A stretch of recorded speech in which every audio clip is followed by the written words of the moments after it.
ગાંધીનગરમાં homeopathy medical કોલેજમાં વિદ્યાર્થીનીઓને ગોંધી રાખવાના મામલે આ વિદ્યાર્થીનીઓની તબિયત લથડી હોવાના અહેવાલ મળી રહ્યા છે, જ્યાં બે વિદ્યાર્થીનીઓ બેભાન થઈને ઢળી પડી તો દોડધામ મચી ગઈ।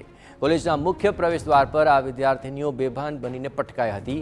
ફી સહિતના મુદ્દે 4 કલાકથી આ વિદ્યાર્થીઓને ગોંધી રાખ્યાનો આરોપ લાગ્યો હતો। વધારાની 15,000 ફી મામલે વિદ્યાર્થીઓને હેરાનગતિ કરવામાં આવી રહી હોવાનો આક્ષેપ છે। વિદ્યાર્થીનીઓને ફરિયાદ મળતા એબીવીપીના આગેવાનોએ કોલેજમાં હંગામો મચાવ્યો હતો। જોકે આ વિદ્યાર્થીઓ સાથે TV9એ પણ સીધી વાતચીત કરી તો તેમણે આપવીતી જણાવી કે છેલ્લા 2 મહિનાથી આચાર્ય કોલેજ પણ નથી આવી રહ્યા અને આ સમગ્ર મામલે તેમને હેરાનગતિનો સામનો કરવો પડે છે।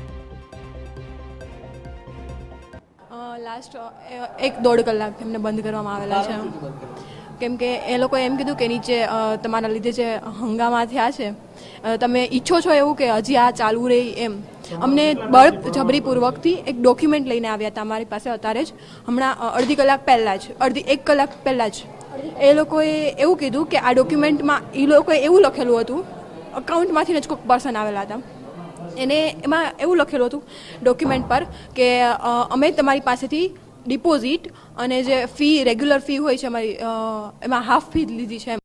છોકરાઓને મેડમ અપશબ્દો બોલીને એમને ગભરાવે છે કે અમે તમારું ગળું દબાઈને પણ ફી લેશું, અને મૂળે પ્રશ્ન એવો હતો કે જે અમે ફી ભરી છે એમ છતાં એક જણા પાસેથી 15,000 રૂપિયા ફી ઉઘરાવે છે। અને આપણે કોઈ પણ કોલેજમાં એડમિશન લેતા હોય તો એના રૂલ્સ રેગ્યુલરની નીચે સહી કરવામાં આવે છે વાલીઓની કે તમારું છોકરાનું એડમિશન અહીંયા થયેલું છે, પણ એ રૂલ્સ રેગ્યુલેશનમાં કોઈ જ પ્રકારનું એવું લખેલું નહોતું કે અહીંયા 15,000 રૂપિયા ફી અમે તમારા પાસેથી લેશું। અને મેડમે પોતાની જાતે પેનથી લખેલી દીધું છે કે અમે 15,000 રૂપિયા તમારા પાસેથી ઉઘરાવવાના છે, તો સહી થઈ ગયા પછી પેનથી કઈ રીતે લખી શકો? ટાઈપિંગમાં ના થાય બધી વસ્તુ।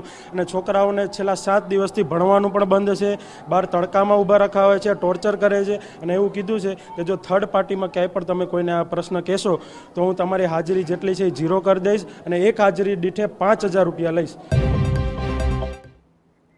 હવે TV9ના અહેવાલ બાદ કોલેજના આચાર્યએ મામલો થાળે પાડ્યો છે। વિદ્યાર્થીઓ પાસે વધારાના ઉઘરાવેલા 15,000 પરત કરાશે તે વાત કરી છે। અન્ય ખર્ચના નામે ઉઘરાવેલા આ તમામ રૂપિયા કોલેજ હવે પરત કરશે।